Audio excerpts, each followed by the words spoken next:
Assalamualaikum warahmatullahi wabarakatuh. Salam sejahtera untuk kita semua. Salam guru penggerak. Baik, tepuk tangan untuk kita semua.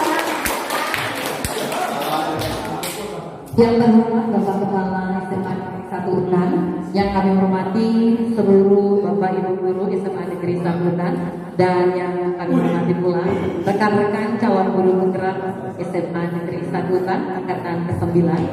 Bapak Ibu hadirin yang kami hormati, pertama-tama marilah kita panjatkan rasa puja dan puji syukur kita kehadirat Allah Subhanahu wa Ta'ala yang pada hari ini kita bisa mengikuti kegiatan bersama, yaitu kegiatan penyebaran pemahaman dan penerapan pengalaman budaya positif calon guru penggerak angkatan ke-9. Tepuk tangan untuk kita semua. Baik, selawat dan salam tak lupa kita persembahkan kepada baginda kita Nabi besar Nabi Muhammad Sallallahu Alaihi Wasallam. Bapak Ibu hadirin yang kami hormati, mengawali acara ini marilah bersama-sama kita membaca basmalah. Bismillahirrahmanirrahim. Bapak Ibu guru hebat yang saya hormati, untuk selanjutnya marilah kita dengarkan sambutan dari Bapak Kepala SMA Negeri 1 Unan kepada Bapak Abdullah Subidi. Silakan.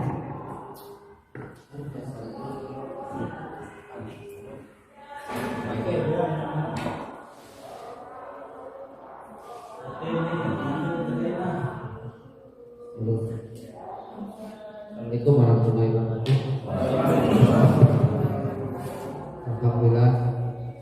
Alhamdulillah bersyukur kepada Tuhan bahwa saya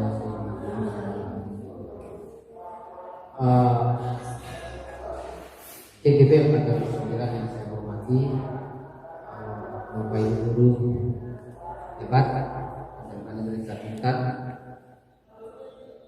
Sebelum saya membuatkan pemahaman dan penerapan pengalaman yang positif, terima kasih pada rekan-rekan bahwa setiap kegiatan yang dilaksanakan oleh baik kementerian, Dikbud, BGP maupun oleh BPMP, ada 4 yang sebenarnya saya kemukakan pada saat rapat nanti. Ada 4 yang menerapkan suatu proses IKM ini yang sekarang memantau kita. Kemana-mana saya tetap disentil atau dikemukakan tentang berapa banyak guru penggerak yang ada di sekolah. Maka ini sebuah kebanggaan yang insya Allah saya secara pribadi maupun kelembagaan itu ditulis memberikan pengarahan atau penguatan atau mendorong teman-teman yang belum untuk melaksanakan kegiatan program calon guru penggerak ini agar kita mengikuti, karena itu sebuah kebanggaan baik di tingkat nasional maupun di tingkat paling bawah di kabupaten ini. Kita lah yang terbanyak. Mudah-mudahan ke depan itu bisa kita tambah dan bisa kita imbangi dengan guru yang akan disertifikasi. Dua ini tidak bisa dilepas satu sama lain, terutama oleh BPMP, karena BPMP itu merupakan suatu lembaga yang akan menjamin mutu baik kualitas sumber daya manusia yang ada di suatu lembaga. Jadi mudah-mudahan apa yang menjadi lembaga kita ini bisa kita realisasikan sampai kita melaksanakan proses pendidikan, proses pembelajaran dengan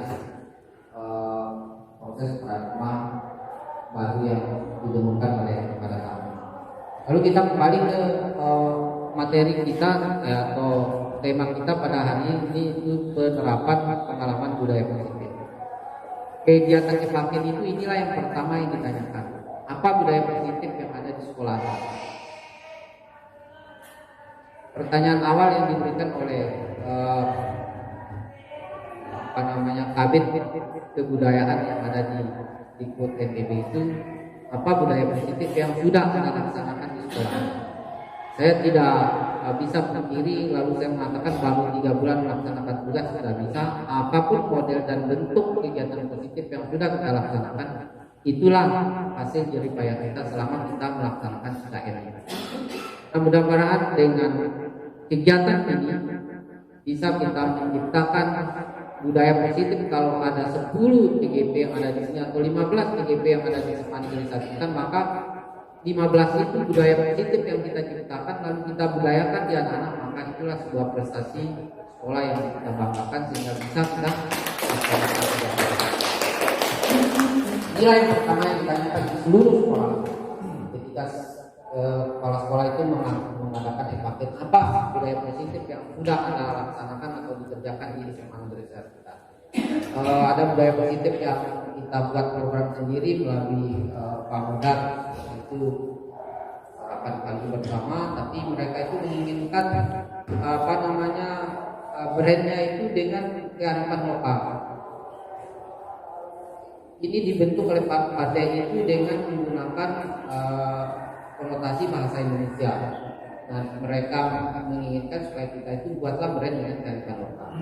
Baik kearifan lokalnya itu tidak hilang, tidak punah. Misalnya kalau acaranya Pade itu kan bangan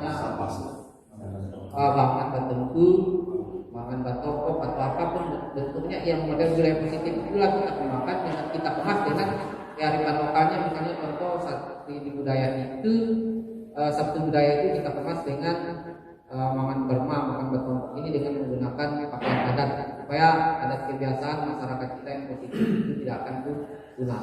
Nah, mudah-mudahan dengan budaya positif ini kita berbagi ke SMA lain dengan model yang sama tapi brand yang berbeda di SMA lain, lalu kita imbaskan besok. Baru juga di tingkat nasional itu ditanya apa hal yang positif yang Anda sudah kerjakan di di sekolah penggerak selama 3 bulan pelaksanaan program PSP yang ada di SMA Negeri 1 Bintan. Itu 2 aja baru yang saya angkat. Yang pertama aja itu hari itu, dan yang kedua Pak Depunya. Mudah-mudahan hari ini bisa kita tambah 7 atau 8 guru itu bisa memberikan hal budaya positif terhadap pelaksanaan kegiatan pembelajaran. Nah, itu mungkin yang dapat saya sampaikan. Mungkin lebih banyak nanti kita kupas di rapat rutin. Ada 5 kegiatan kita di rapat rutin itu. Ada yang penguatan dari kementerian melalui Direktur Jenderal Pendidikan Menengah, lalu ada penguatannya dari Dikbud, lalu ada penguatannya dari BGP, lalu ada penguatannya dari BPMP. Jadi ini kita bahas agak panjang lah nanti kita membicarakan ini, karena ini sebagai tindak lanjut. Mudah-mudahan teman-teman tidak ada yang pulang. Karena apa? Karena harus kita tindak lanjuti, harus kita realisasikan. Karena itu sudah janji kita. Pak Bos dulu membuat komitmen dengan 4 lembaga itu, ya harus Bapak itu harus melaksanakan. Jadi ya artinya kita menjalankan, karena konsekuensi dulu waktu Pak Bos memberikan komitmennya itu harus menindaklanjuti apa yang kita laksanakan, terutama di program guru penggerak dan program sekolah penggerak. Mudah-mudahan nanti teman-teman tidak dulu pulang, kita ramaikan musyawarah kita tentang tindak lanjut pelaksanaan sekolah penggerak. Jadi nggak pernah sepan kalau program pemerintah saya rasa program ini siapapun pemerintahannya tetap berlanjut modelnya ini. Walaupun dalam bentuk yang berbeda, dikemas dalam bentuk berbeda. Karena dari turunannya bisa lihat itu lembaganya dari atas sampai bawah itu sudah dibentuk lembaganya semua. Lain dengan model-model dulu, walaupun perubahan kurikulum lembaganya tidak diubah. Tapi sekarang lembaga-lembaga yang menaungi tentang guru penggerak dan sekolah penggerak ini sampai bawah. Jadi intinya pasti akan dilanjutkan. Mudah-mudahan teman-teman yang lain yang belum, mari kita bergerak supaya bisa kita tingkatkan. Dan untuk ikon suatu model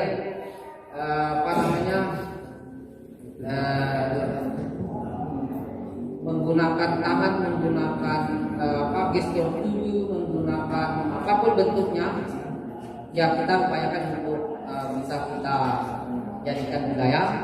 Misalnya contoh kalau ada yang bisa buat program extracurricular, mungkin nanti kita tantang Pak Teddy atau siapapun untuk bisa dijadikan untuk extracurricularnya sekolah. Lalu kita tantang lagi teman-teman di bidang olahraga mungkin ya untuk bisa lebih produktif di budaya positif ini di luar program yang sudah dicanangkan oleh Sdikbud itu sendiri. Ya mungkin itu yang dapat saya sampaikan. Saya ucapkan terima kasih. Assalamualaikum warahmatullahi wabarakatuh.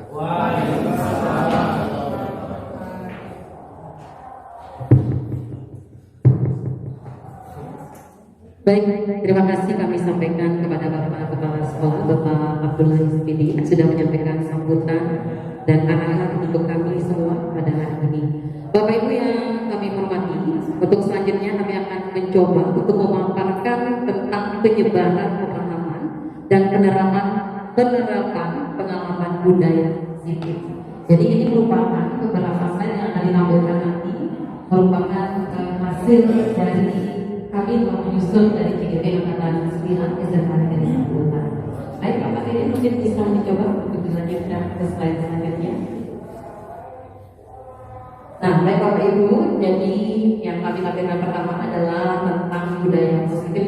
Jadi sebenarnya apa sih itu budaya positif? Jadi bisa kita lihat secara bersama-sama bahwa budaya positif itu merupakan perwujudan dari nilai-nilai atau keyakinan universal yang diterapkan di sekolah, ya. Kemudian budaya positif yang ini mampu menciptakan kolaborasi antara warga sekolah, juga orang tua murid, dan jika terlaksana dengan baik akan memunculkan serta mengembangkan nilai-nilai positif yang dimiliki oleh murid dan akan menciptakan pribadi yang berkualitas dan karakter baik sesuai dengan profil pelajar Pancasila.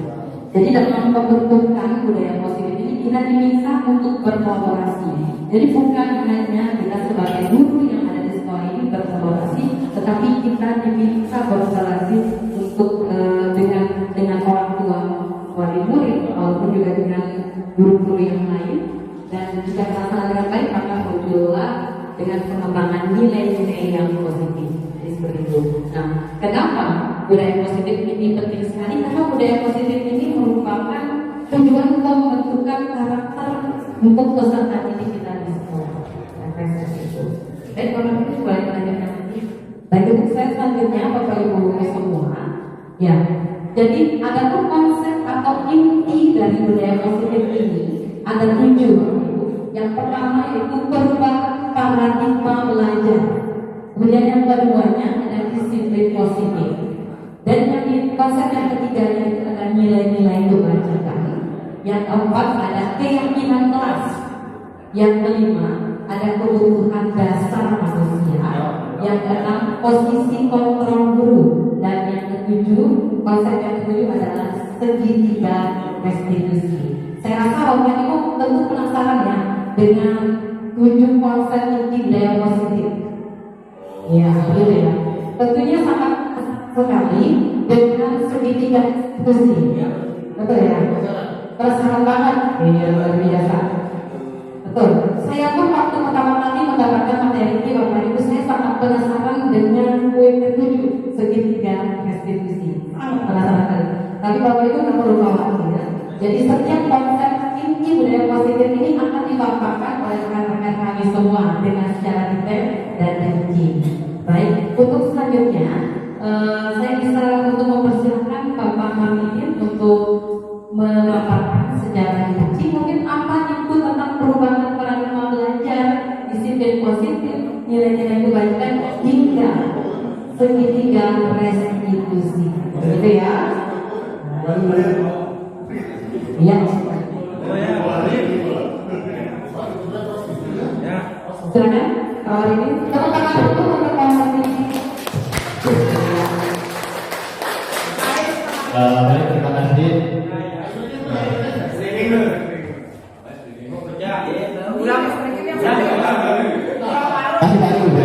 Jadi masih saya pengennya dengan ini aja mengucapkan kalau saya bilang selamat pagi, Bapak Ibu jawab pagi merdeka. pagi-pagi merdeka. Baik Bapak Ibu, kita mulai ya. Selamat pagi. Pagi-pagi merdeka. Luar biasa. Kita beri tepuk tangan untuk kita semua dulu.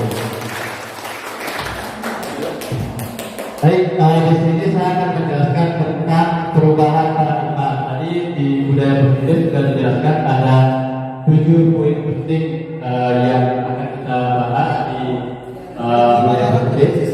Jadi yang pertama adalah yaitu perubahan paradigma. Nah di sini kita akan mengadakan simulasi, kita akan mengadakan permainan begitu. Ini namanya permainannya kegiatan kepala tangan.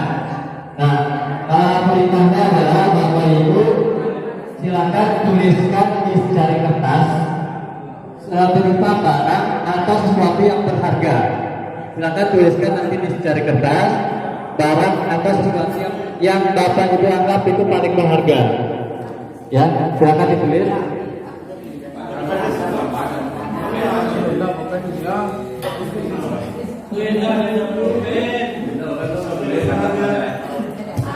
Ya, silakan ditulis barang atau sesuatu yang Bapak Ibu anggap itu berharga.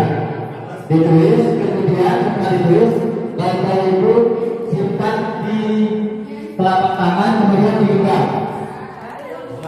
Setelah ditulis Bapak Ibu simpan di telapak tangan, kemudian digenggam. Anak saya. Ditulis barangnya, nama barang atau sesuatu apapun yang berharga dari Bapak Ibu, kemudian diletakkan di telapak tangan, kemudian digenggam. Baik, sudah.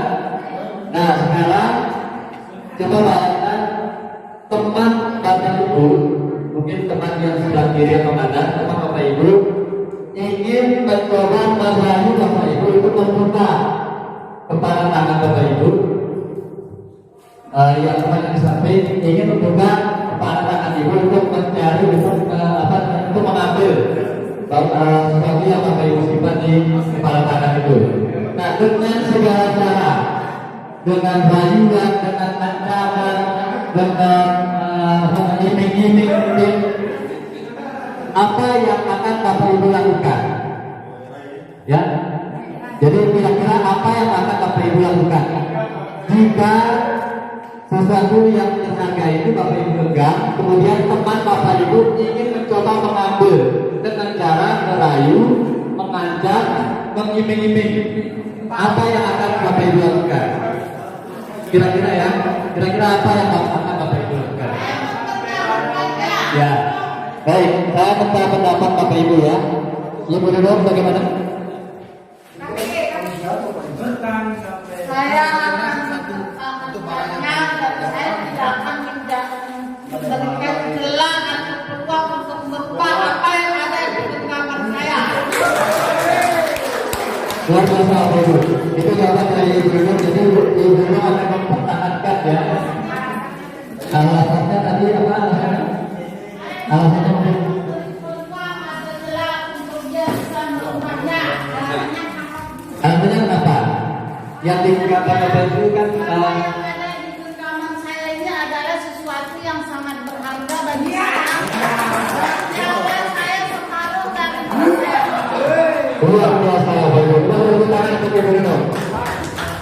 Mungkin ada dari Bapak Ibu yang punya jawaban lain tanpa kembali dengan.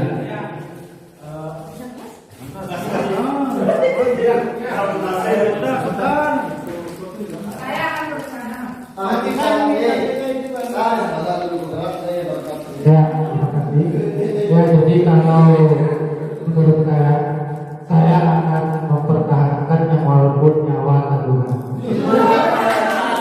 Nah, alasannya karena sesuatu yang ada di genggaman saya ini merupakan sesuatu yang berharga. Tampaknya saya nggak akan seperti ini. Terima kasih. Terima kasih luar biasa dari tampil.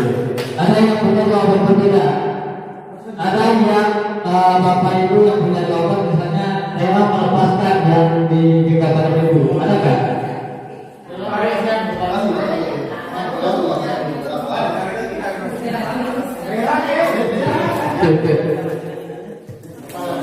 Alhamdulillah karena saya ini termasuk salah satu orang yang mungkin paling ikhlas. Jadi yang walaupun barang yang ada di genggaman saya ini sangat-sangat berharga, tetapi ketika ada seseorang yang memintanya yang lebih menginginkan atau lebih membutuhkan, saya akan sangat ikhlas untuk melepaskan. Luar biasa itu jawabannya ya. Jadi alasannya rela melepas karena orang ikhlas.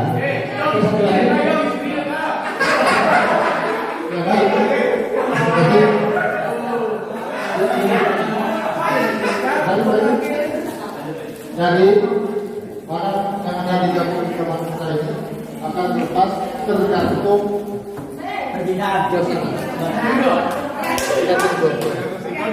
betul sinkron top. Ya.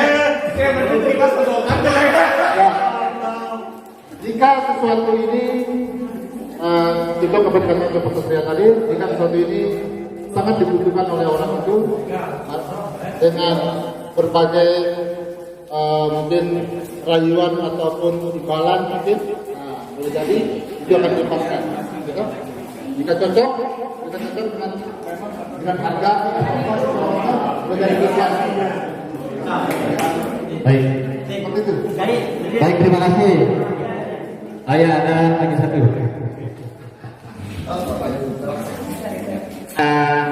Kado itu warahmatullahi wabarakatuh. Waalaikumsalam. Mungkin ada pesan dari Satria jawaban saya. Iya. Kalau saya sih alur pikir saya kaitannya dengan ini, saya kaitkan dengan saya sebagai pendidik di sekolah. Jadi bagaimanapun ilmu yang kita punya, bagaimanapun ilmu yang kita punya itu harus berbagi. Itu pun dengan berbagai trik. Jadi ilmu yang kita punya walaupun dalam genggaman kita, jadi sesuai dengan aturan atau suasana kaitannya dengan bahasa katakan itu bisa kita berikan kepada siswa itu sendiri. Jadi tetap saya kaitkan dengan kita sebagai tenaga pendidik. Terima kasih. Kalau dulu itu tadi jawaban semuanya. Sekarang pertanyaan ketiga. Siapakah yang memegang kontrol Bapak Ibu? Dari genggaman itu siapakah yang memegang kontrol untuk membuka ataupun mempertahankan? Siapa yang memegang kontrol? Kita sendiri. Dan Saya sendiri. ada jawab. Waalaikumsalam.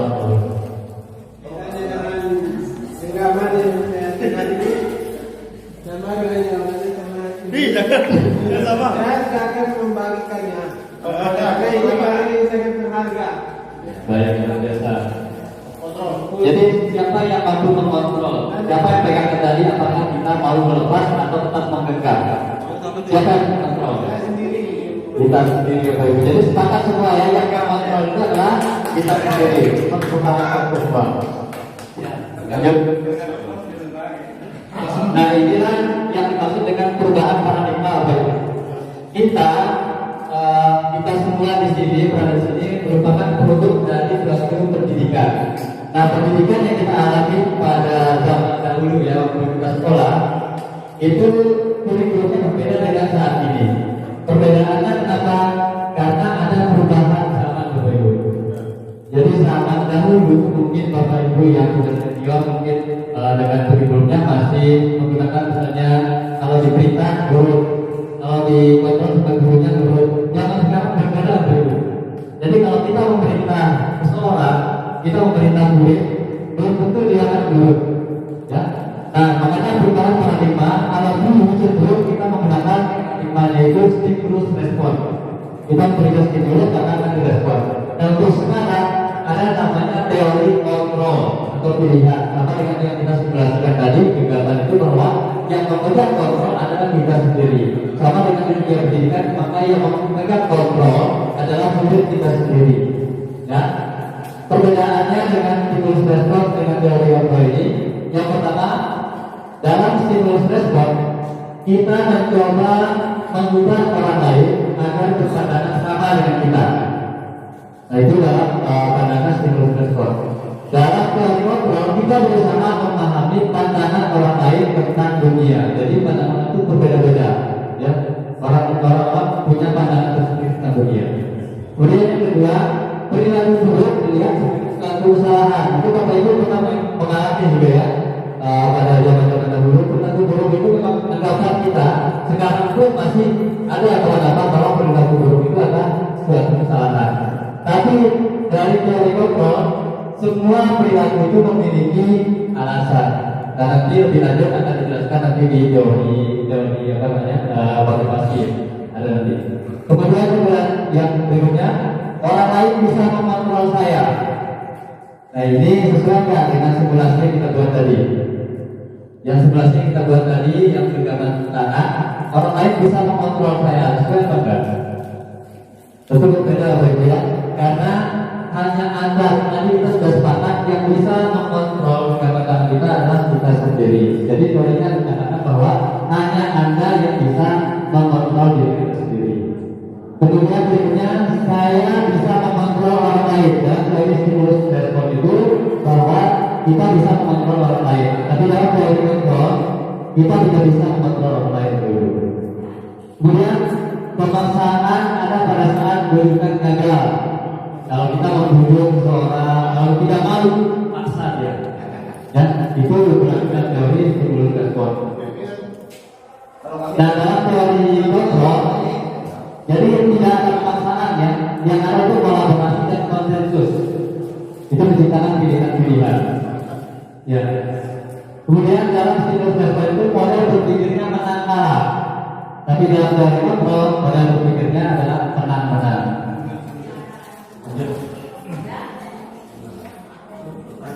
Nah, kemudian mungkin sering kita dengar ya, makna dari kata disiplin. Apa kata disiplin menurut Bapak Ibu?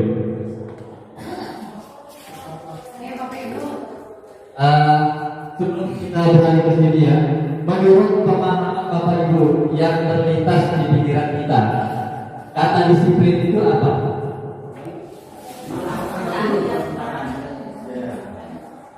Ikut aturan. Baik, terima kasih Pak Hatta. Jadi yang pertama disiplin itu ikut aturan. Ada lagi yang lain? Tepat waktu. Ada lagi? Makna disiplin yang Bapak Ibu pahami. Terus kita masuk ke sini ya. Yang Bapak Ibu pahami makna disiplin itu apa? Tadi taat aturan, tepat waktu. Itu makna kata disiplin ya. Nah, makna sebenarnya kata disiplin itu berasal dari bahasa Latin disiplina yang artinya belajar. Itu makna sebenarnya kata disiplin itu. Makna asal dari kata ini berkonotasi dengan disiplin diri. Kalau sebelumnya mungkin kita menjalankan disiplin seperti yang disebutkan Pak Hatta tadi bahwa taat aturan. Kenapa kita taat aturan? Mungkin dari segi mungkin takut dihukum atau ingin mendapatkan pujian, makanya kita disiplin. Sebenarnya bukan seperti itu makna disiplin. Ya, dalam budaya kita kata disiplin adalah berubah menjadi sesuatu yang dari seseorang pada orang lain untuk mendapatkan kepatuhan. Itu yang selama ini kita pahami. Kecenderungan umum adalah menggunakan kata disiplin dengan ketidaknyamanan. Karena kita untuk menjalankan disiplin itu seperti misalnya kita masuk jam 7.00. Karena kita ada rasa ketidaknyamanan ya untuk datang tepat waktu, ya takut terlambat. Nah, itu kecenderungannya. Nah, sebenarnya sebagai pendidik, tujuan kita adalah menciptakan anak-anak yang memiliki disiplin diri. Itu penting betul, disiplin diri. Sehingga mereka bisa berperilaku dengan mengacu pada nilai kebajikan universal. Jadi makna sebenarnya kata disiplin itu bukan kata aturan, bukan kata hukuman, bukan karena mengharapkan kebencian, tapi meyakini di dalam diri kita akan nilai-nilai kebajikan. Yang nilai-nilai kebajikan yang kita yakini itulah yang menimbulkan sikap disiplin pada diri kita sendiri. Nanti akan dijelaskan lebih lanjut. Kemudian apa sebenarnya disiplin diri? Karena tadi hubungan disiplin diri dengan teori kontrol tadi. Nah, dalam teori kontrol, yang pertama Anda tidak bisa mengontrol orang lain, hanya Anda yang bisa mengontrol diri Anda. Nah, ini berhubungan dengan disiplin diri. Jadi kalau kita tidak diri kita keyakinan atau meyakini diri yang kebaikan, maka disiplin itu tidak akan tercipta dulu. Kita jangan hanya mengandalkan disiplin itu karena takut dihukum atau mengharapkan imbalan, tapi nilai-nilai kebajikan yang akan kita yakini.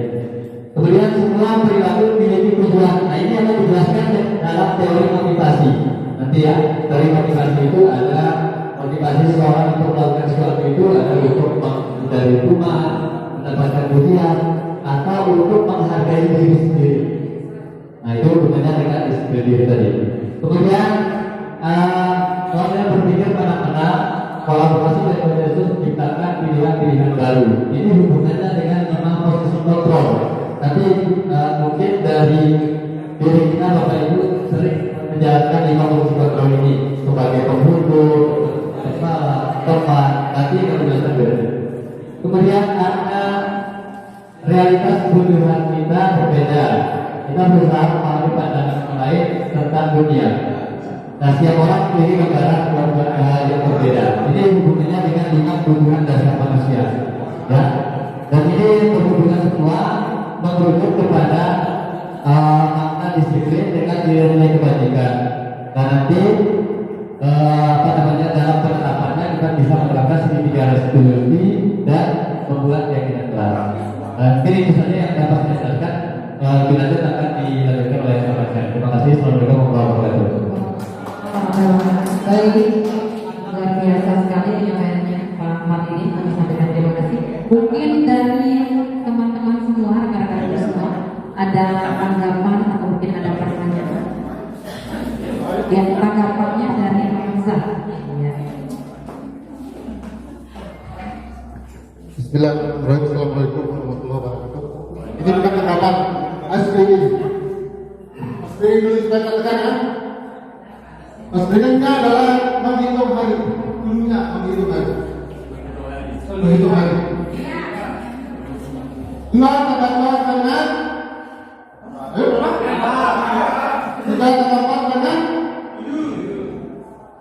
5 tambah 3 sebenarnya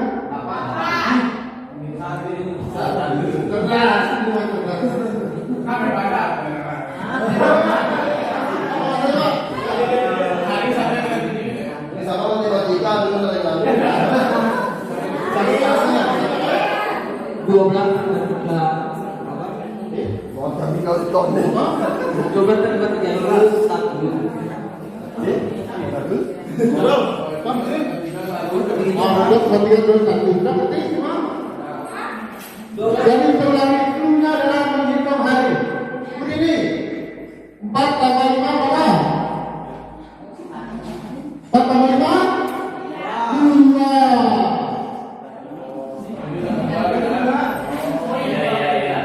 Iya. Oke. Sudah siap, men? Oke. Dulunya adalah menghitung hari, bukan bunyi bulan kan? Bunyi bulan. Itu Pak? Hah?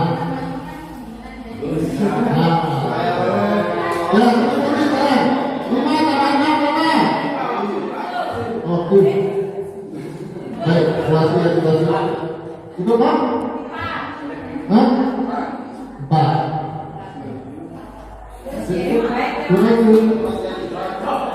Baik, terima kasih Bapak Hamzah. Bapak dulu.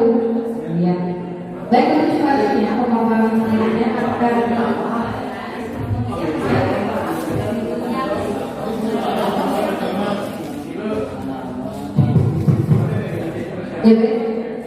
untuk selanjutnya akan disampaikan oleh Bapak Abdul Qadir Laik. Silakan.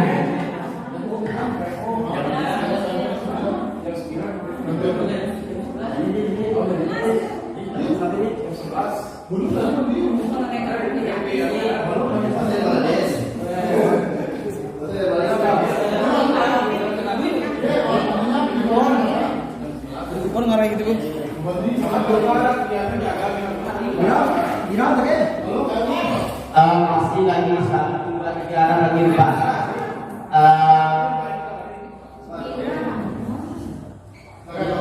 Baik, Bapak Pejabat, lanjut lagi dengan nilai-nilai kebajikan dalam buku bergerak. Nah, apa sih yang disebut dengan nilai kebajikan itu? Nah, kalau dilihat dari kebajikan, itu adalah sifat positif manusia yang merupakan tujuan mulia yang ingin dicapai oleh setiap individu. Nah, sikap positif ini akan tergambar dalam profil pelajar Pancasila yang ada 6 kalimatnya. Jadi nilai yang positif atau nilai kebajikan ini sudah tergambar semua dalam buku Pancasila. Nah, proyek daripada nilai-nilai kebajikan itu ada sekian banyak, mulai dari kewirausahaan, kemudian kebersihan, komitmen, belas kasih, percaya diri, kemudian bertujuan, enggak merasa, gotong royong. Jadi sudah tergambar semua dalam poin-poin daripada buku Pancasila. Kemudian rajin, kesakitan, kreatif, semangat. Itu posisi daripada koran ini pasti sudah tergambar dalam 6 daripada isi daripada buku Pancasila. Kemudian integritas juga. Integritas ini maksudnya di mana, kemudian baik hati, adil, bersahaja, dan sebagainya. Jadi sudah ada dalam pelajaran buku Pancasila. Next. Nah, apa sih hubungannya? Buku Pancasila dengan nilai kebajikan itu? Kalau dilihat, nah hubungan antara buku Pancasila dengan nilai kebajikan ibaratnya mata uang yang Islam. Ibaratnya mata uang dua sisi. Nah, buku Pancasila dengan nilai kebajikan itu bukan erat. Kenapa? Buku Pancasila merupakan penunjukan dari nilai-nilai kebajikan yang ditanamkan pada diri seorang pelajar atau murid. Kemudian nilai kebajikan ini menjadi landasan. Jadi menjadi landasan kita atau bagi siswa atau pelajar untuk berperilaku dan bersikap baik dalam kehidupan sehari-hari. Apakah itu di sekolah, apakah di luar dan sebagainya. Kemudian next. Nah, jadi yang berikutnya adalah motivasi perilaku. Nah, motivasi perilaku ini ada 3 acuan yang kita harus perhatikan. Ada yang disebut dengan untuk apa menghindari tidak nyaman atau hubungan. Jadi kaitannya dengan seksualitas. Yang kedua, untuk mendapatkan imbalan penghargaan dari orang lain seperti apa. Kemudian ketiga, untuk menjadi orang yang mereka inginkan dan menghargai dari diri sendiri dengan nilai yang mereka percaya.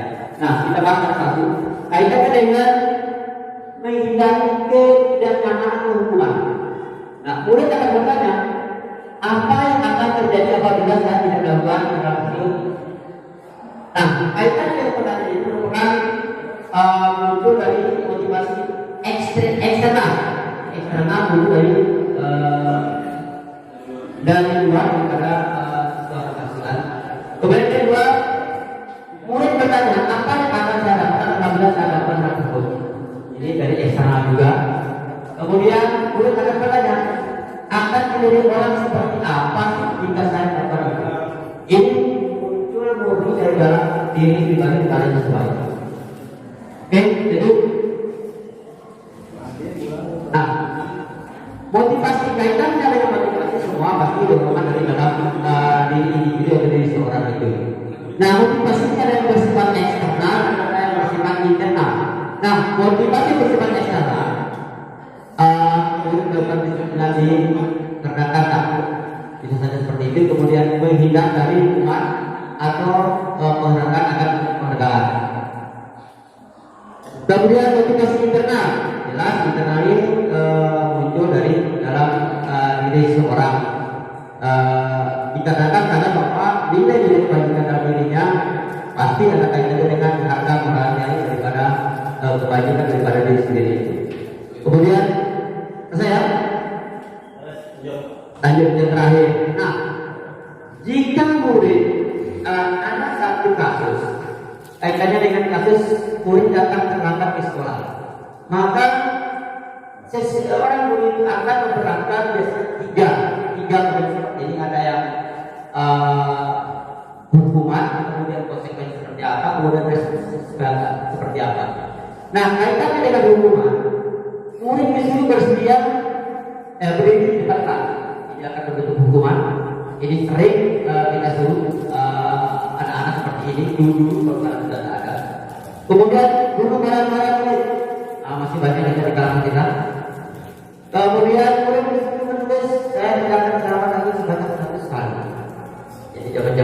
jadi seperti ini. Kemudian konsekuensinya terkait dengan perbedaan dari kasus itu adalah guru memberikan konsekuensi berada dalam kelas selama istirahat berlangsung. Kemudian guru tegas dan murid menghormati peraturan. Kemudian restitusinya, apa itu restitusi? Tidak ada yang bisa restitusi? Restitusi. Tidak ada bapak. Restitusi. Mungkin ada di CGB? Ibu Ida? Memulihkan kembali. Jadi pemulihan kembali dari kasus yang pernah dilakukan. Nah, restitusinya guru menandakan keyakinan kelas yang ikhlas. Disepakati dan guru membantu. Kemudian menyelesaikan masalah, murid terbuka dan menghormati dirinya dengan orang lain dan orang lain. Jadi mungkin itu sekilas kaitannya dengan perbedaan penyelesaian kasus yang dilakukan oleh seorang murid. Mungkin demikian yang dapat saya sampaikan. Terima kasih. Assalamualaikum warahmatullahi wabarakatuh. Baik, terima kasih Bapak anggota dari SPD. Baik, untuk materi yang selanjutnya dilanjutkan oleh Ibu Sulina SPD. Silakan Ibu.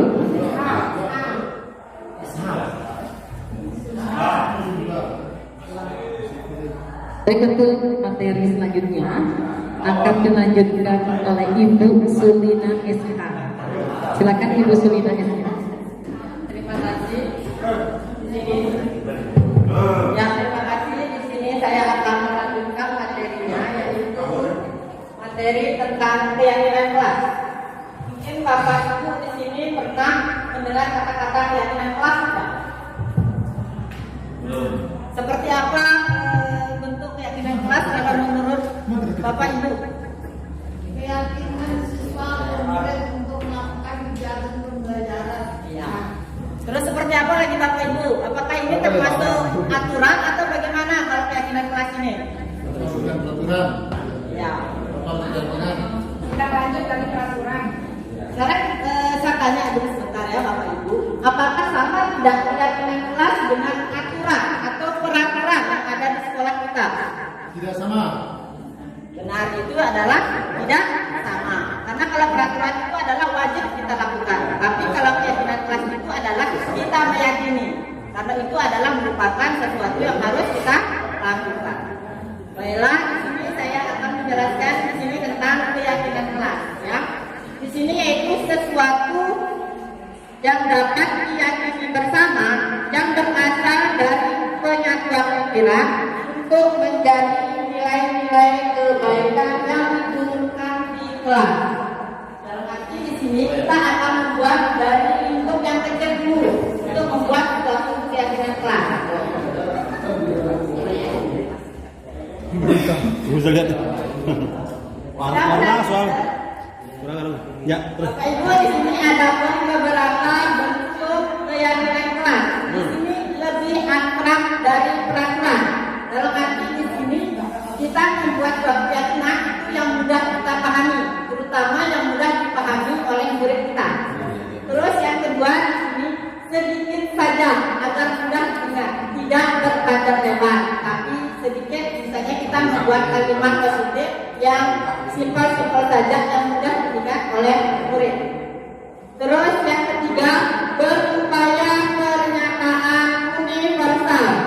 Dalam arti universal di sini berlaku bagi seluruh murid atau siswa.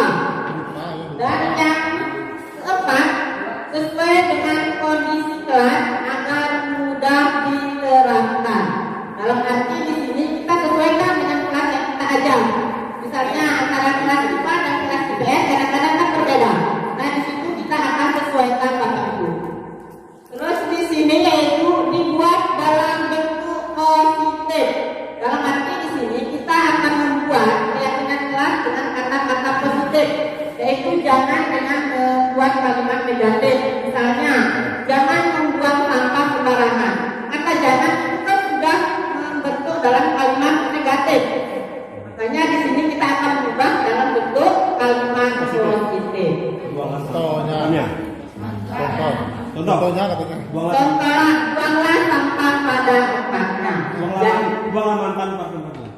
Itu lain lagi Pak.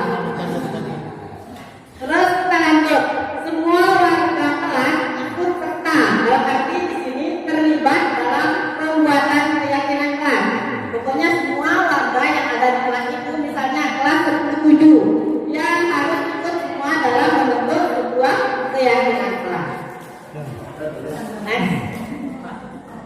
Ini blok kalau Di sini ada beberapa langkah dalam membuat keyakinan kelas. Di sini langkah yang pertama, membuat peraturan yang menghasilkan disiplin positif. Membuat aturan. Aturan dalam arti di sini kita mencari dari kata-kata aturan. Misalnya di situ. kesepakatan ya. Ya, buat kesepakatan. Misalnya di situ aturan buanglah sampah pada tempatnya. Nah, nanti kita akan mengubah kata-kata itu dari aturan menjadi kalimat positif. Terus itu menyaringkan kalimat positif dengan nilai-nilai kebajikan. Nah, di sini kita menyaringkan kalimat positif dengan nilai-nilai kebajikan yang sudah dijelaskan tadi oleh Bapak Abdul Qadir Rawi. Terus di sini kita menyusun keyakinan. Di situ ada istilahnya tabel T dan tabel B. Next Pak. Berarti dan tak boleh. Pak Arif, tabel T dan Y. Nah di sini tabel T di sini ada yang tampak dan tidak tampak. Dalam arti di sini ada beberapa contohnya.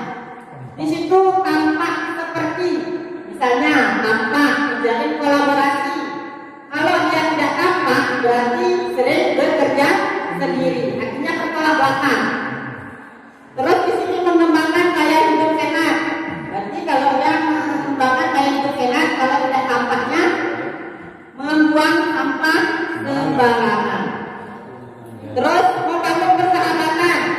Kalau tidak tampak berarti dia sering berselisih. Paham? Ya. Terus menyapa teman dengan guru setiap hari. Berarti dia acuh kepada teman dan guru. Terus yang terakhir itu mengembalikan barang teman yang telah dipinjam dan mengucapkan terima kasih. Tetapi kalau yang tidak tampak, itu dia mengembalikan barang telah dipinjam dan meletakkan sembarangan tanpa dia mengembalikan barang tersebut. Oh, itu terima kasih. Iya, itulah yang tidak tampak. Kita lanjut ke tabel Y. Ya, next. Tabel Y. Tabel Y. Tabel Y di sini adalah ada berbentuk Y. Di situ ada 3. Dalam bentuknya di situ terlihat, terdengar, dan berperilaku. Misalnya terdengar. Nah, misalnya kalau terdengar, seseorang sedang berbicara. Kalau terlihat berarti dia menyimak. Terus berperilaku seperti apa? Yaitu memberikan senyum. Ya Bapak Ibu? Nah, itulah dalam bentuk Y, ya, terdengar, terlihat, dan berperilaku. Ya. Terus kita lanjut ke kembali ke yang tadi sudah. Terus selanjutnya di sini langkah keyakinan kelas, yaitu peran dan guru. Peran guru dan murid. Ya. Peran guru dan murid. Peran guru sebagai apa Bapak Ibu? Kita perannya sebagai apa? Ya, sebagai pendidik atau pengajar atau menuntut, membimbing. Tetapi kalau murid perannya sebagai apa? Belajar. Itu adalah kita semua masing-masing mempunyai peran. Nah, yang terakhir di sini langkahnya yaitu mengulas kembali keyakinan yang sudah disepakati. Artinya kita memberikan penguatan atau mengulas kembali keyakinan apa yang akan kita terapkan nanti dalam kelas. Ya Bapak Ibu. Nah, sebelumnya sekarang Bapak Ibu bisa membedakan apakah aturan atau adanya suatu nilai-nilai kebajikan yaitu dengan lem berikut ini. Mana linknya? Bapak Ibu, saya minta tolong sekarang coba Bapak Ibu bisa tidak membedakan antara aturan dengan nilai-nilai kebajikan. Dan di situ berdasarkan suatu keyakinan. Ya, Bapak Ibu, jadi linknya sudah dibagikan di grup pembelajaran. Jadi Bapak Ibu bisa mengaksesnya langsung dan bisa memberi tanggapan dari. Ya, saya ingin sedikit penjelasan dari Bu Sulina. Jadi mungkin saya pertegas sekali lagi maksudnya. Jadi di situ sudah ada 4 bagian. Jadi tolong diklasifikasi mana yang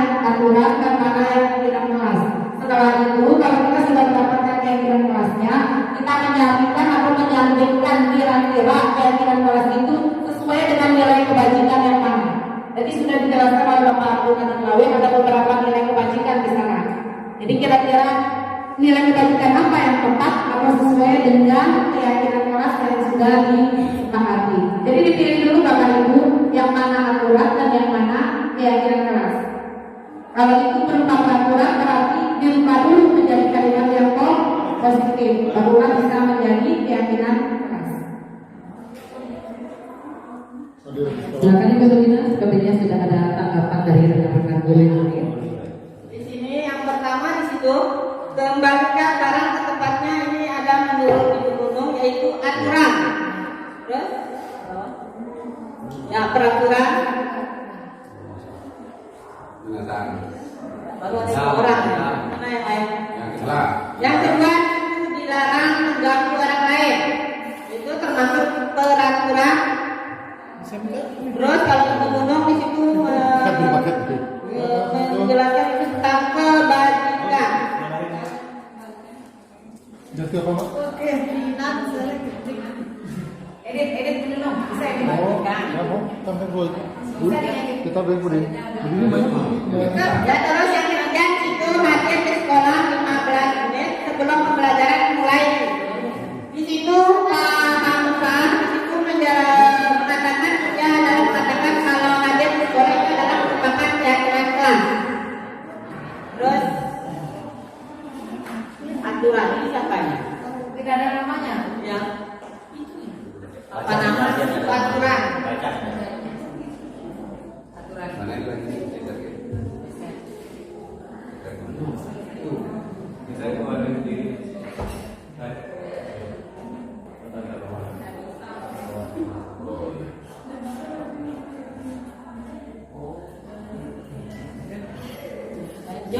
Berjalan di kelas dan koridor. Apakah termasuk keyakinan atau aturan ini Bapak Ibu?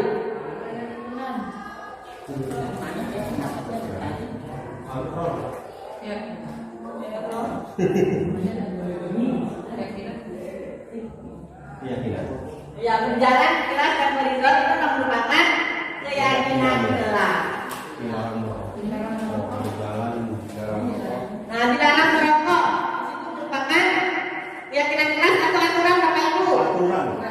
Aturan. Ya, ini siapa yang menjawab keyakinan tadi ini? Tapi belum paham. Belum paham. Aturan. Kalau hadir di sekolah 15 menit sebelum pelajaran mulai itu merupakan aturan. Nah, perhatikan Bapak Ibu, nilai ini semua adalah termasuk nilai-nilai kebajikan. Itu merupakan adalah semua adalah aturan. Kalau aturan yang sudah kita buat, kita akan kembangkan menjadi kalimat positif. Nah, itulah yang akan kita buat dalam sebuah keyakinan kelas. Ya Bapak Ibu. Mungkin Bapak Ibu bisa menerapkan nanti di kelas masing-masing. Di sini kan Bapak Ibu juga sebagai wali kelas bisa diterapkan supaya anak-anak kita di sini bisa meyakini kalau kita sudah membuat keyakinan kelas. Ya Bapak Ibu, terima kasih.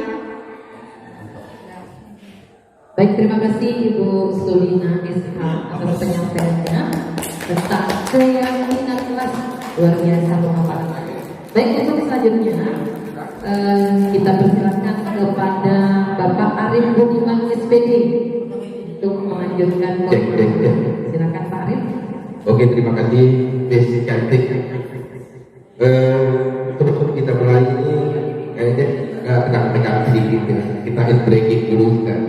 Jadi keluhnya itu huruf kedua, ya. Keluhnya huruf kedua. Oke, kita coba ya. Setelah huruf keduanya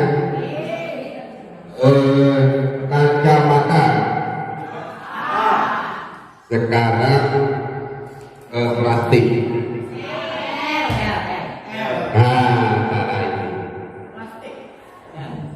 Huruf kedua, ya. Sekali lagi. Kan ada saya bilang sekarang. Tadi kan sekarang plastik. Sekarang plastik itu apa? Tentu kita dulu lanjut ya. Kemudian yang selanjutnya papan, huruf keduanya buku kalau habis bentar kita ngantuk. Oke, kita lanjutkan lagi.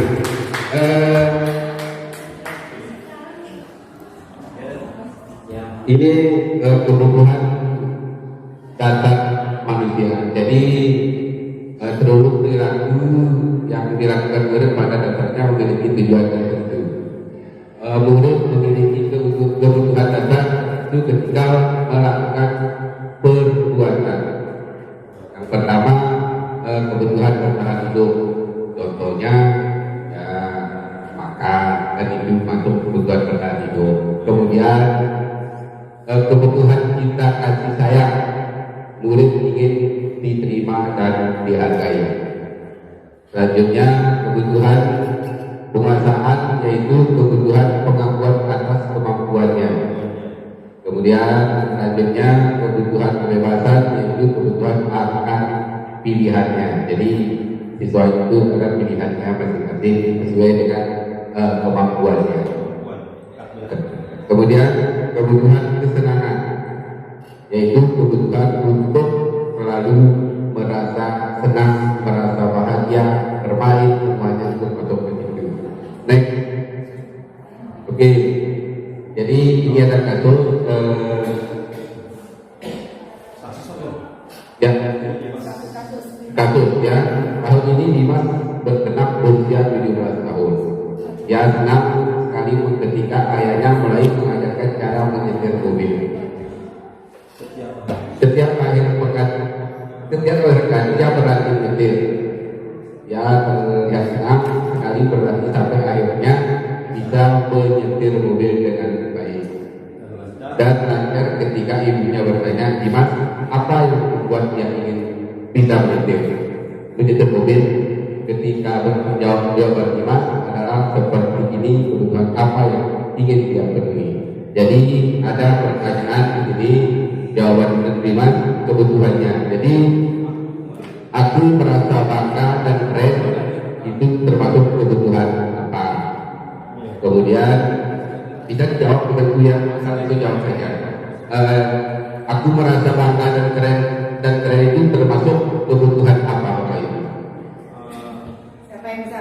Ayo, mungkin ada kebutuhan lahir. Ada 5 kebutuhan dasarnya. Kebutuhan bertahan hidup, kekuasaan, kemudian kebebasan, Kesenangan. Jadi kira-kira Yang pertama itu aku merasa bangga dan keren itu termasuk kebutuhan apa? Kesenangan. Aku merasa bangga dan keren. Ya. Dari kelima kebutuhan dasar tadi, kira-kira kebutuhan dasar Kebutuhan yang mana? Dengan jawaban yang masuk yang Bapak Ibu yang itu. Ibu, ini kan aku merasa bangga dan keren itu ini jawaban Dimas itu termasuk kebutuhan apa? Jadi ada 5. Yang pertama apa yang tadi dia? Bertahan hidup, kebutuhan kita di sana, kemudian kebebasan, kesenangan dan penguasaan. Kembali ke tadi. Jawabannya Ibu kesenangan. Kesenangan. Jadi ada yang lainnya? Lalu bagaimana lalu?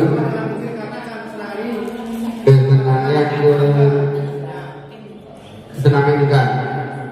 Kemudian Ibu Riri. Aku merasa bangga dan keren. Itu jawaban Dimas. Ini termasuk kebutuhan penguasaan, ya. Jadi kembali tadi pada ide ya, penguasaan itu kebutuhan pengakuan atas kemampuannya. Ya, jadi perhatikan juga kemampuan. Lanjut ke kedua. Oke, yang kedua, biar bisa jalan-jalan naik mobil sama teman-temanku. Itu termasuk kalau kita ditulis saya pakai itu nanti kita. Oh iya, Disumpah saja dulu ya. Nanti kita bahas yang itu ya. Kembali ke yang 5 menit untuk menjawab, nanti kita cocokkan dengan jawaban kira-kira siapa yang benar. Ya, dari 5 jawaban tadi sudah jelaskan 5 kebutuhan dasar manusia, Bapak Ibu ya. Dari jawaban 5 ini, silakan Bapak Ibu tuliskan kebutuhan dasar apa yang diberi dan jawabannya. Disingkat jawabannya, nanti kita lihat di berikutnya akan kami tampilkan jawaban yang sebenarnya. Nanti kita buktikan siapa yang berapa benar kita. Oke, kembalikan berkat pemerintah ke ingat dulu katanya yang ketiga. Yang pertama bertahan hidup, kemudian kebutuhan cinta dan kasih sayang, ketiga kebutuhan penguasaan, kebutuhan kebebasan dan kebutuhan ketenangan. Bisa yang tanya di sekolahnya Bapak Ibu, Ibu ini pintar-pintar Ibu ini. Oke, silakan masuk ke yang pertama. Aku merasa bangga dan keren. Itu termasuk kebutuhan apa? Silakan dijawab Bapak Ibu. Kunci jawabannya digenggam saja seperti katanya Korban DJ itu, jangan dikasih ke orang lain. Langsung kerjakan sampai nomor 4. Yang kedua, biar bisa jalan-jalan naik gunung sama teman-temanku. Mau kesenangan, Nah, kebebasan. kebebasan. Aku senang bisa pergi ke tempat yang aku suka. Ya, yang ketiga, aku senang bisa pergi ke tempat yang aku suka. Itu termasuk kebutuhan apanya. Kemudian yang keempat, menyetir mobil itu terus.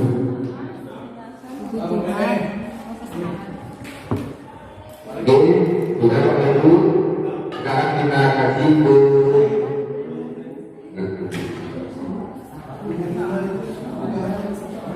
Ibu Nunung dulu, silakan Ibu Nunung dijawab dulu, nanti kita kasih semuanya.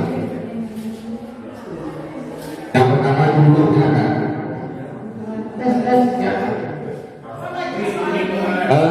Aku merasa bangga dan keren. Penguasaan. Ya, itu. Yang kedua, dia bisa jalan-jalan naik mobil sama teman-temanku. Kesenangan. Kesenangan, mantap dulu. Yang ketiga, aku senang bisa pergi ke tempat-tempat yang aku suka. Teman-teman, kebebasan. Lanjut, menyetir itu perlu. Kebebasan. Kebebasan kita. Ya, silakan masuk kado. Lanjut. Baca tidak boleh. Baca. Aku merasa bangga dan keren. Memang kebanggaan itu kan. Penguasaan. Ya, penguasaan. Kemudian dia bisa jalan-jalan mobil sama teman-temanku. Hebat. Iya, ada jawabannya. Oh iya. Tujuan baru ya, karena di bahasa Inggris kan kita bukan orang Inggris, kita orang. Lagi satu tidak dikerjakan dulu apa dulu. Yang ketiga apa nomor? Freedom. Ya, menyetir itu yang keempat kebebasan. Oke, terima kasih Bapak Ibu. Sekarang kita lihat jawabannya.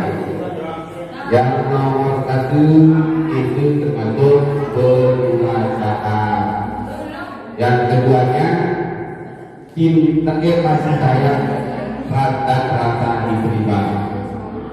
Kemudian aku senang bisa pergi ke tempat itu kebebasan. Untuk ini sama jawaban dulu. Yang terakhir ketenangan di SDM ini terdengar atau kalau lagi.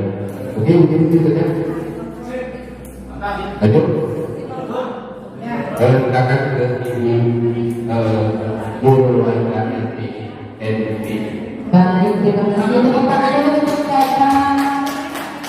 Arif Budiman, dan untuk mereka materi selanjutnya akan dipaparkan oleh Ibu Nurul Wahida. Pada Ibu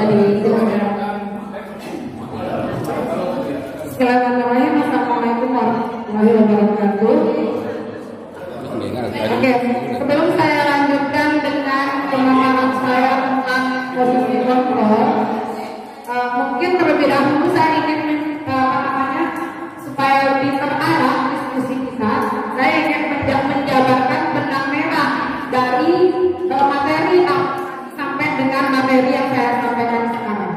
Jadi tadi sudah dijelaskan tentang disiplin positif. Di dalam disiplin positif itu tadi sudah dijabarkan bahwa ada yang dinamakan dengan aturan. Jadi aturan-aturan yang berlaku dalam kehidupan kita, seperti misalnya aturan berlalu lintas harus memakai helm, itu sebenarnya sudah merupakan disiplin positif. Hanya masih dituangkan dalam bentuk aturan. Kemudian yang kedua adalah nilai-nilai kebajikan. Nah, dalam setiap aturan itu pasti akan mengandung nilai kebajikan. Contoh, memakai helm saat berkendaraan. Nilai kebajikannya adalah keselamatan dan keamanan. Itu adalah nilai kebajikannya. Kemudian setelah nilai kebajikan tadi, yang ketiga adalah menyusun keyakinan keras tadi.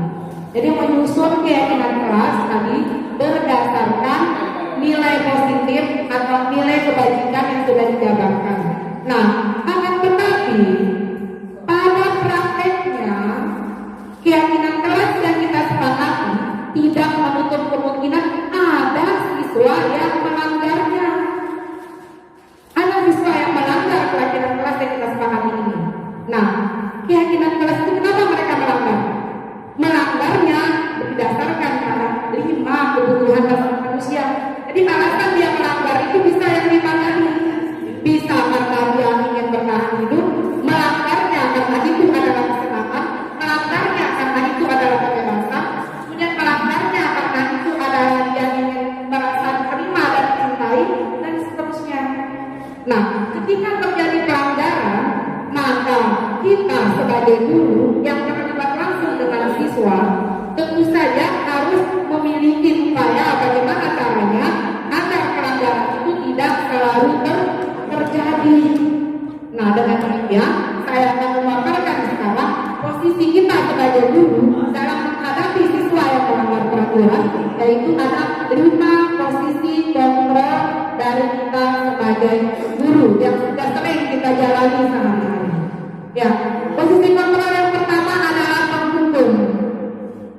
Kita introspeksi diri pasti pernah melakukan posisi ini semua. Kemudian yang kedua adalah membuat rasa bersalah. Kemudian yang ketiga adalah posisi sebagai teman. Kemudian yang keempat adalah sebagai pemantau, dan yang terakhir adalah sebagai manajer. Idealnya adalah manajer. Tapi kalau kita belum sampai ke manajer, bisa kita usahakan sampai pemantau. Yang penting bagaimana caranya sekarang supaya kita tidak lagi di posisi penghukum, membuat rasa bersalah ataupun posisi teman. Nah, untuk lebih jelasnya saya akan menayangkan dulu video, baru nanti kita ke sini. Silakan Pak Arudin.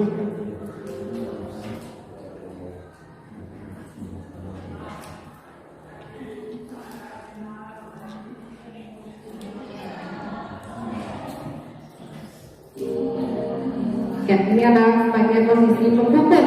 Kita lihat apa saja yang kita lakukan ketika kita berada di posisi penghukum. Satria ada. Apa deh?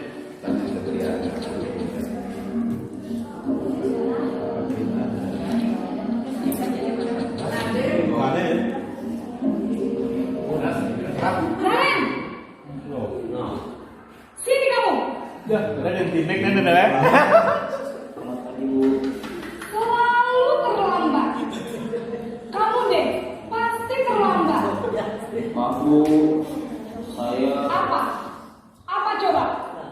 Alasan kamu apa lagi? Kapan sih kamu tidak terlambat? Malas sekali ya kamu jadi anak. Dasar pemalas. Apa sih kamu? Sudah berapa terlambat? Sana, kamu Baik, kelihatan wajah saya sering melakukan ini. Kenapa saya harus dia ngamal basket, Bu?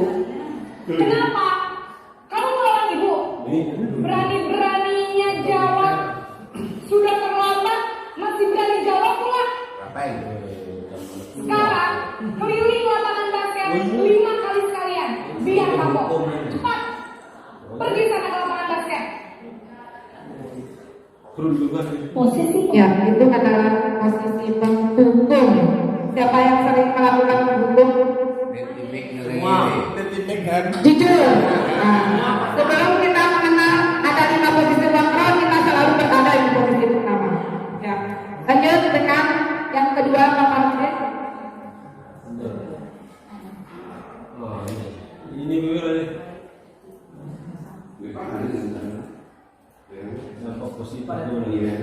Murid menjadi Ya, itu adalah dampak dari posisi penghukum. Murid menjadi pendendam atau tidak menyukai gurunya. Oleh karena itu setelah penghukum lebih cepat-cepat berlari ke posisi depan ya Bapak Ibu supaya tidak begitu. Ya, yang kedua adalah posisi pembuat merasa bersalah.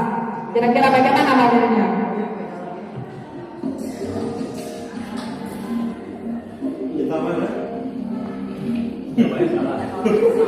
Kapal dulu. Apa menggambarkan 5 posisi kontrol?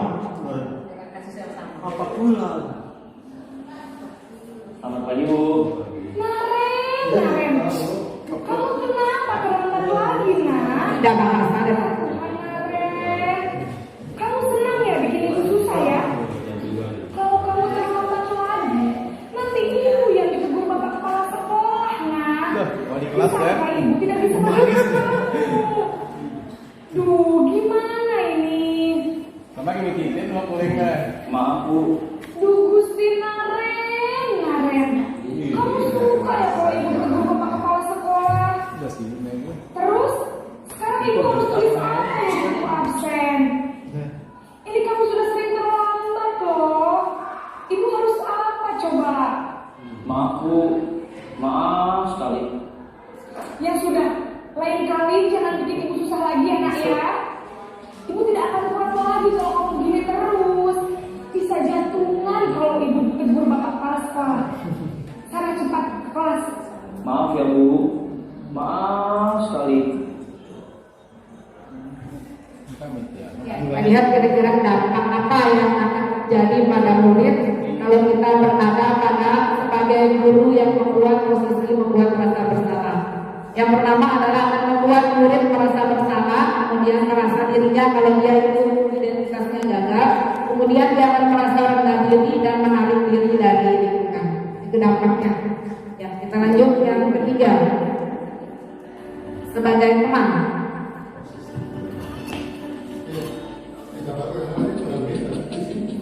Naren lagi. Sakit. Itu penerbitnya bukan dia, pasang bolok. Naren!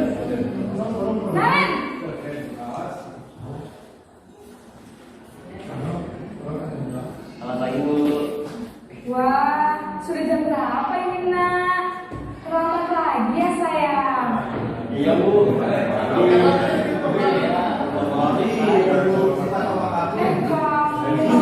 paling kamu. Bukannya anak yang larinya paling kencang. Kok terlambat sih? Iya Bu. Saya memang selamat bangun tadi. Jadi biar bisa lari kencang, tetap gak kekenjar Bu. Ya sudah sana. Nanti lain kali larinya lebih kencang lagi ya. Biar gak terlambat lagi. Bikin seneng ibu demi ibu. Bisa kan?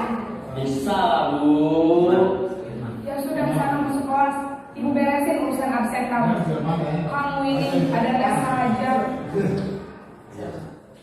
Ya. Kira-kira apa dampaknya? Oke, jadi dampaknya adalah murid akan bergantung kepada satu orang. Kemudian murid tidak menampilkan, tidak bisa berpikir untuk diri sendiri. Itu kalau kita selalu berada di posisi absen. Kita lanjut dengan posisi pemantau. Namun pada orang tentu saja.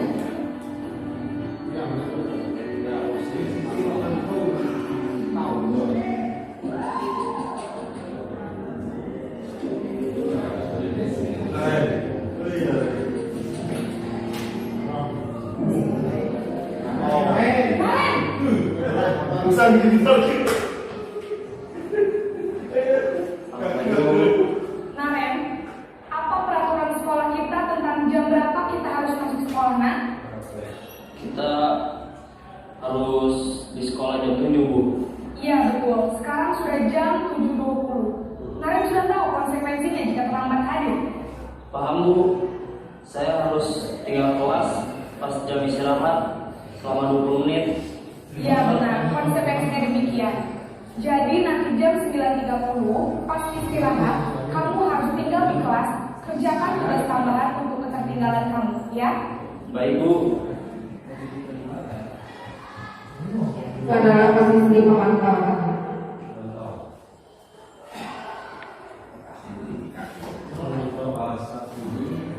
Jadi pada saat posisi pemantau kita sudah mengenal konsekuensi di sini. Jadi bukan hukuman lagi. Jadi kalau pada posisi penghukum, membuat rasa bersalah dan hukuman tadi, kita masih menempatkan sesuatu untuk tindakannya terus kayak hukuman. Tapi pada saat pemantau kita sudah mulai menjalankan konsekuensi. Kemudian yang terakhir adalah Pak Margidin.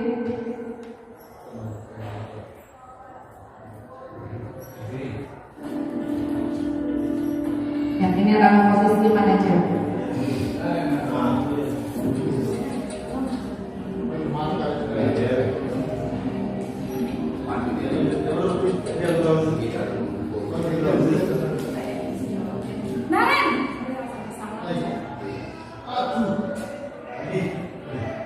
Selamat pagi, Bu. Selamat pagi, Naren. Maaf, Bu. Saya terlambat. Iya, sekolah masuknya jam 7, sekarang sudah jam 7.20. Jadi sekarang bagaimana ini, Naren? Maaf, Bu. Saya lupa setel alarm saya semalam. Baiklah, menurut kamu, keyakinan sekolah yang mana yang perlu kamu tingkatkan? Menghargai diri sendiri dan orang lain mungkin, ya, Bu. Setuju. Jadi, apakah Naren meyakini prinsip saling menghormati tersebut? Iya, Bu. Saya meyakininya. Apakah Naren bersedia memperbaiki masalah keterlambatan ini? Bersedia, Bu. Bagaimana kamu akan memperbaiki masalah keterlambatan ini? Saya akan coba untuk tidak lupa menyetel alarm saya. Baik, kalau Naren lupa menyetel alarm di rumah, ada orang yang kira-kira bisa bantu mengingatkan tidak? Ada, Bu. Kakak saya, Kak Emma. Ada lagi selain Kak Emma? Selain Kak Emma, ada ibu saya. Baik, jadi yang mengingatkan Naren adalah Kak Emma dan ibu kamu, ya? Kira-kira akan mulai setel alarm kapan nih, Naren? Setelah pulang sekolah, akan segera saya lakukan. Baik, jadi Naren akan setel alarm untuk bangun besok pagi dan akan diingatkan oleh kakak dan ibu dan Naren, ya? Ada lagi yang kamu lakukan, Naren? Agar tidak terlambat bangun lagi. Tidak ada, Bu. Baik, Naren. Terima kasih untuk kerjasama kamu. Sekarang kamu perlu kembali ke kelas untuk belajar. Baik, Bu. Terima kasih. Ya, demikian tadi sudah saya tanyakan. Nah, ada yang ingin berpendapat mungkin Bapak Ibu?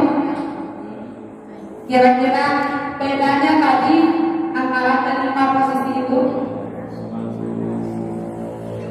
Intinya adalah bagaimana? Kira-kira mungkin perbedaannya yang paling mendasar di antara 5 posisi tadi.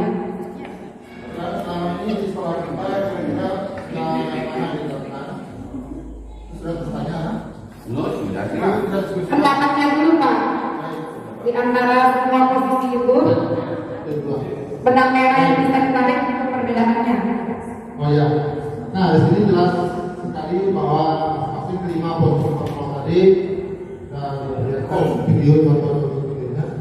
Kalau kita kaca dengan yang sudah dilakukan di sekolah kita, sepertinya pemantau dan manajer belum jalan. Kemudian teman ada beberapa yang melakukan itu, membuat rasa bersalah. Nah, yang paling banyak kayaknya penghukum. Ya, pemantau sudah mulai ya. Penghukum dan mungkin ada sebagian yang membuat rasa bersalah. Jadi perubahan paradigma ini yang ingin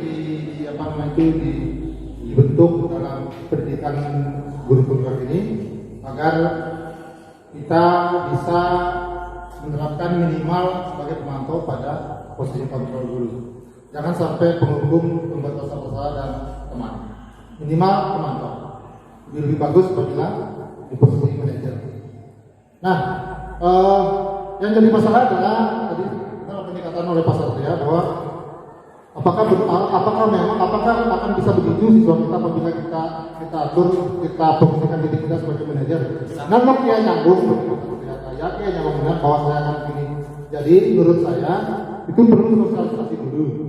Jadi perlu disampaikan kepada siswa tentang keyakinan kelas atau keyakinan sekolah. Sehingga apabila kita menerapkan posisi kita sebagai manajer, mereka sudah sama tahu bahwa posisi kita dalam hal melakukan kesalahan seperti ini. Itu pendapat saya. Ada lagi yang lain? Ya. Silakan Pak Lalu.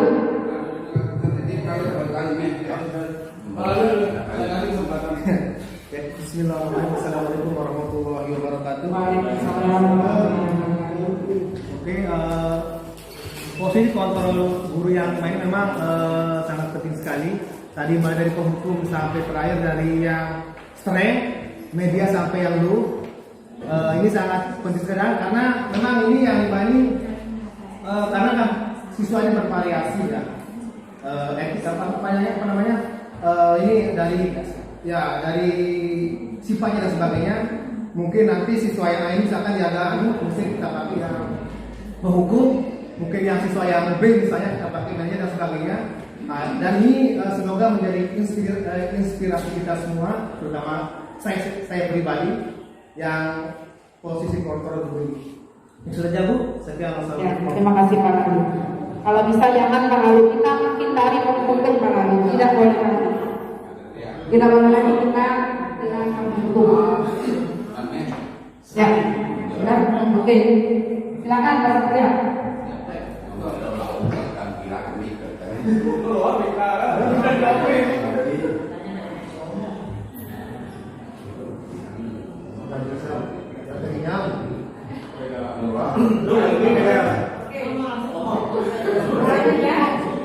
Oke, silakan Pak Lalu.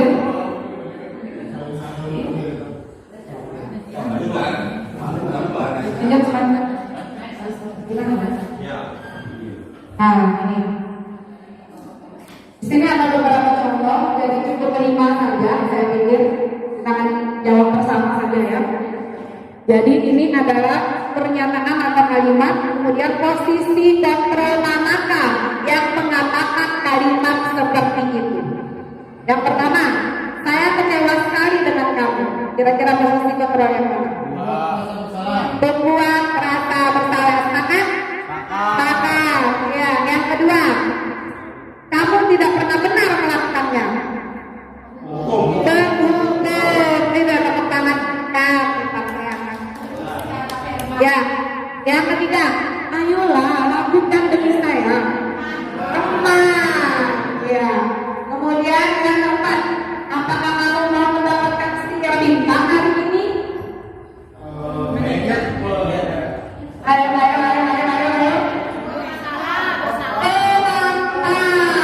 Ya, betul sekali benar. Terakhir, bagaimana kamu bisa menyelesaikan masalah ini? Manajer.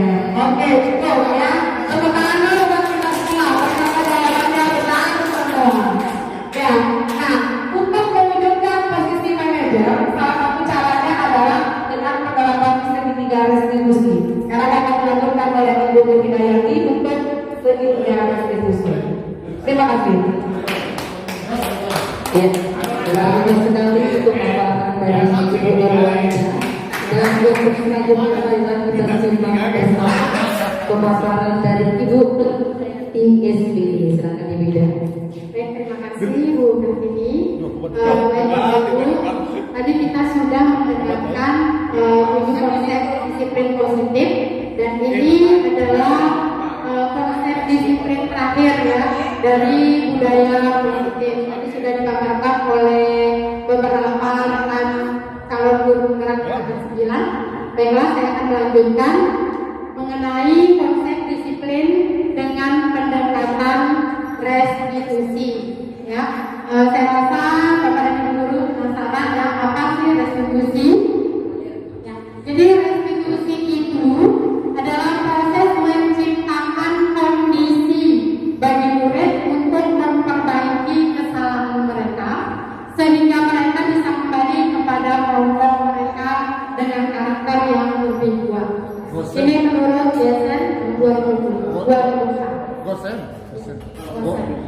Baik, jadi Bapak Ibu, segitiga institusi ini ya sebenarnya tidak hanya bisa diterapkan pada murid-murid kita saja. Jadi Bapak Ibu, ketika kita memiliki anak di rumah, ponakan, kita juga bisa menerapkan segitiga institusi ini.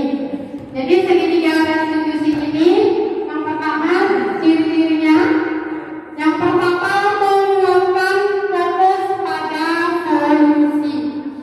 Kemudian yang kedua fokus pada karakter bukan pada tindakan. Yang ketiga bukan menebus kesalahan tapi belajar dari kesalahan. Kemudian mencari kebutuhan dasar yang mendasari tindakan, tawaran bukan paksaan, memperbaiki hubungan dan menuntut untuk melihat keadaan diri. Segitiga institusi ini bisa kita terapkan ketika kita menghadapi anak yang bermasalah, Bapak Ibu. Ya, nanti akan ada contohnya. Baik, next slide. Ya, selanjutnya. Jadi segitiga institusi itu ada 3 ya.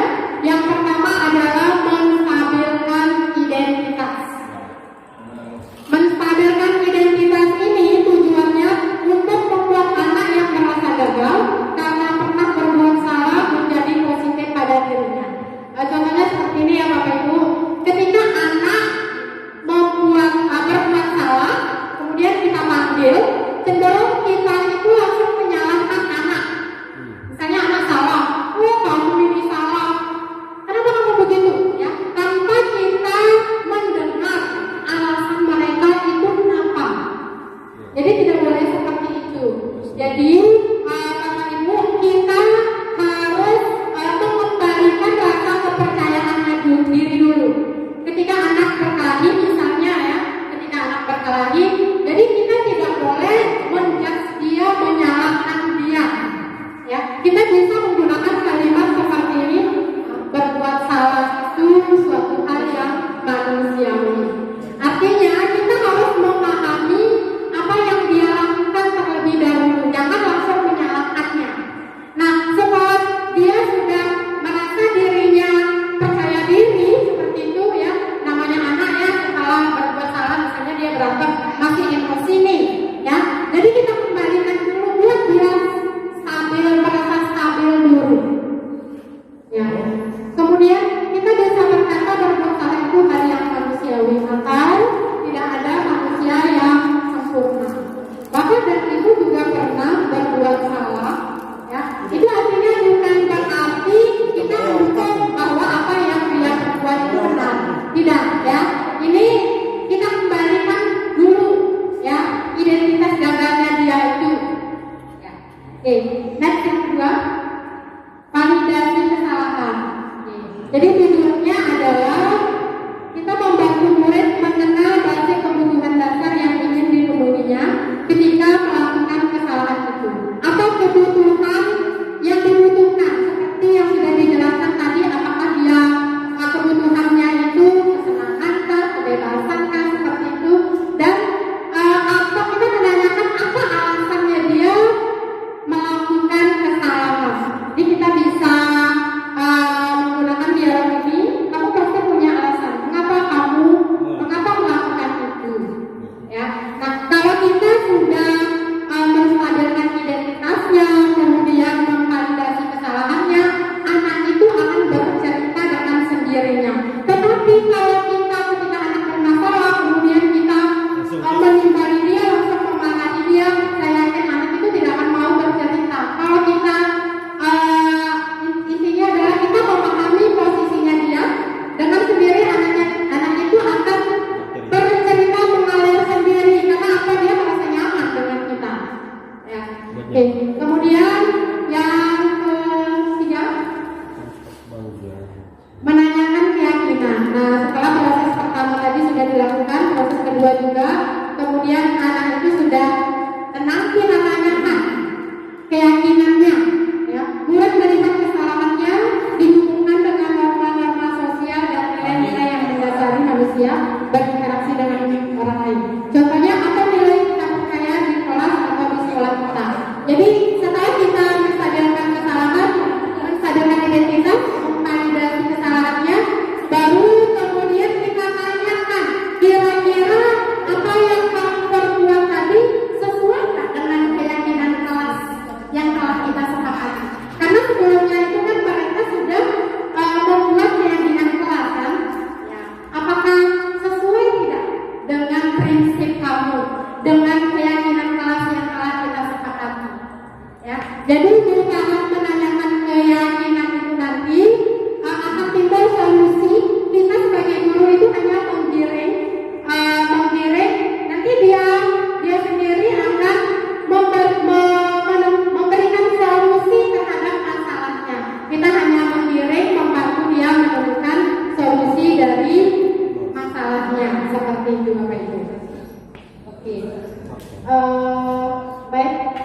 Ya, jadi ini penerapan segitiga restitusi yang telah saya lakukan.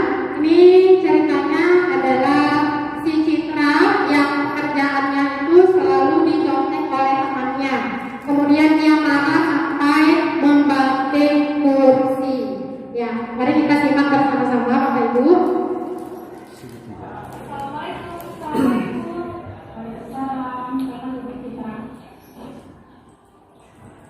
Kamu sudah tahu kenapa yang saya kamu tersebut?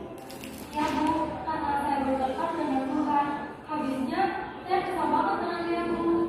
Loh, kenapa kesal? Tuhan telah mencontek tugas saya. Oh, jadi gitu. Wajar lah jika kamu marah dan kesal sama Tuhan. Manusia itu memang tidak ada yang sempurna. Jika ibu berada di posisi kamu pun sudah Itu dong.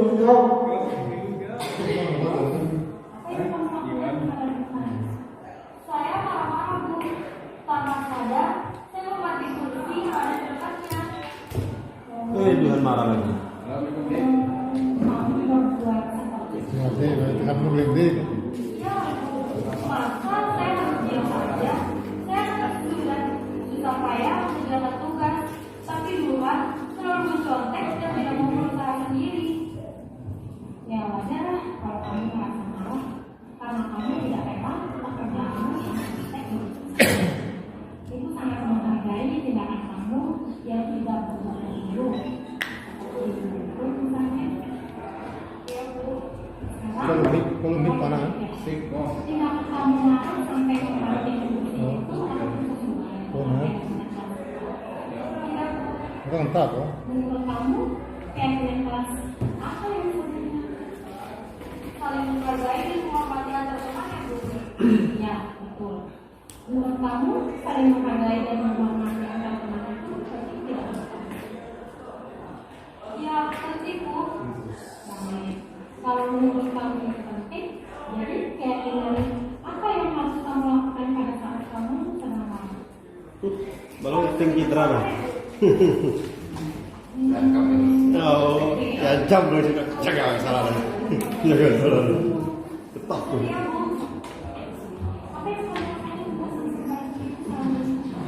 Saya harus bersabar dan melakukan apa saya. Kalau ada teman saya yang mencontek, saya akan melakukan guru mapel atau wali kelas saya. Tapi saya tidak kamu semangat ya. Sekarang, Belajar. Baik, itu contoh praktik segitiga restitusi yang sudah diterapkan pada siswa ya. Pakai dari. Oke, baik. Mungkin ada tambahan dari teman-teman.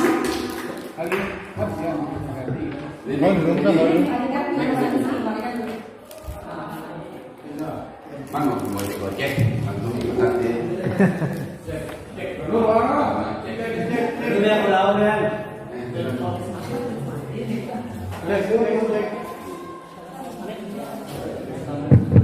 Cek. Assalamualaikum warahmatullahi wabarakatuh. Barusan apa yang disampaikan oleh Ibu Nur Hidayati, strategi apa? Restitusi ya, segitiga restitusi. Nah, kalau di dalam pelayanan bimbingan dan konseling itu dinamakan rest improvement, yang artinya itu adalah strategi yang dilakukan oleh guru bimbingan dan konseling untuk melakukan perubahan perilaku atau tingkah laku. Dalam pelayanan bimbingan dan konseling itu adalah rest improvement dengan beberapa pendekatan. Nah, jadi saya hanya menyimpulkan apa yang disampaikan tadi itu. Sebenarnya apa yang disampaikan oleh hari ini oleh teman kita TIB itu tidak jauh berbeda dengan pendekatan atau teknik-teknik yang ada di dalam pelaksanaan bimbingan dan konseling. Nah, tetapi saya hanya sekedar menyampaikan saran saya, karena di dalam pelaksanaan konseling seperti apa yang sudah dilakukan teknik konseling sudah dilakukan oleh Ibu Ida dan itu sebenarnya itu sudah sangat bagus. Tetapi yang terpenting dalam pelaksanaan tersebut itu adalah bagaimana cara di tahap awal itu, bagaimana caranya kita membina hubungan yang baik dengan peserta didik atau siswa. Dengan beberapa cara. Yang pertama itu minta tolong tanya kabarnya dulu, jangan langsung ke permasalahannya, langsung tanyakan kabarnya. Bagaimana membina hubungan yang baik, kemudian memperjelas tujuan. Mungkin itu saja yang bisa saya sampaikan. Satu lagi, boleh? Oke.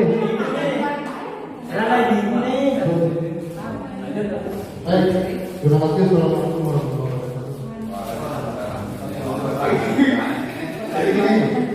Menarik sekali yang disampaikan oleh Bu Hidayati tadi tentang segitiga distribusi. Yang kami pantau di BP itu kan dari tiga itu kan yang pertama menstabilkan identitas, yang kedua validasi tindakan yang salah, yang tiga menanyakan keyakinan. Yang dilakukan di BP hanya satu saja, yaitu berdua. Dan itu terbalik seharusnya.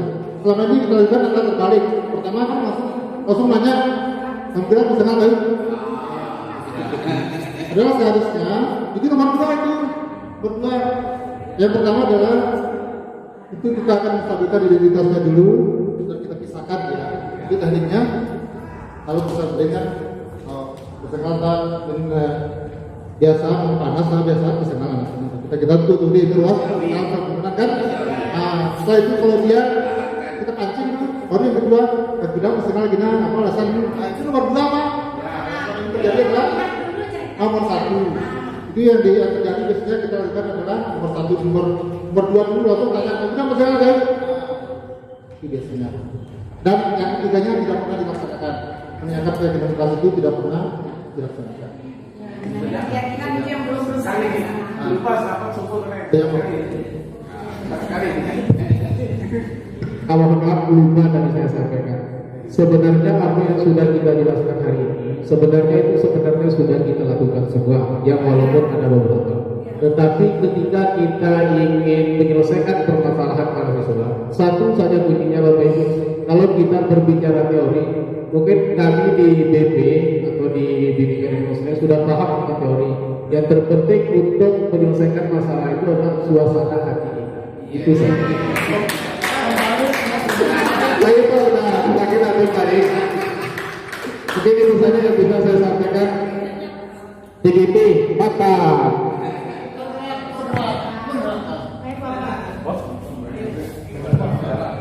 Baik Bapak Ibu, jadi apa yang tadi dipaparkan semoga bisa menjadi pengalaman bagi kita, introspeksi bagi kita, bagaimana cara kita menyelesaikan permasalahan anak-anak, bagaimana kita memposisikan diri, apakah kita masuk ke posisi kontrol yang mana. Jadi kita dari apa yang dipaparkan tadi semoga bisa menjadi pengalaman bagi kita untuk mengintrospeksi diri.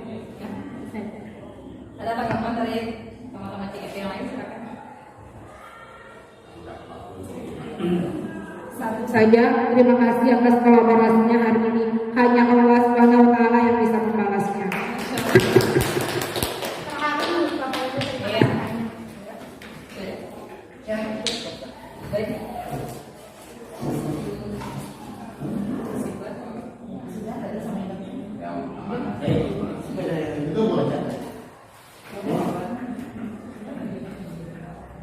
Ya Bapak Ibu guru hebat SMA Negeri Sabutan yang kami banggakan, luar biasa supportnya yang sudah membantu kegiatan kami untuk memaparkan tentang budaya positif dengan kegiatan kami dalam dulu program angkatan ke-9.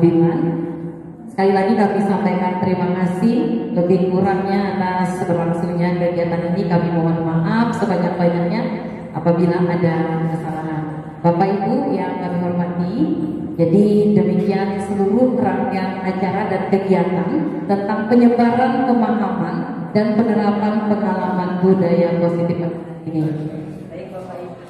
Baiklah, Bapak Ibu yang kami hormati, marilah kita akhiri kegiatan ini dengan sama-sama mengucapkan hamdalah.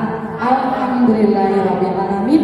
Wabillahi taufiq wal hidayah. Wassalamualaikum warahmatullahi wabarakatuh. menghormati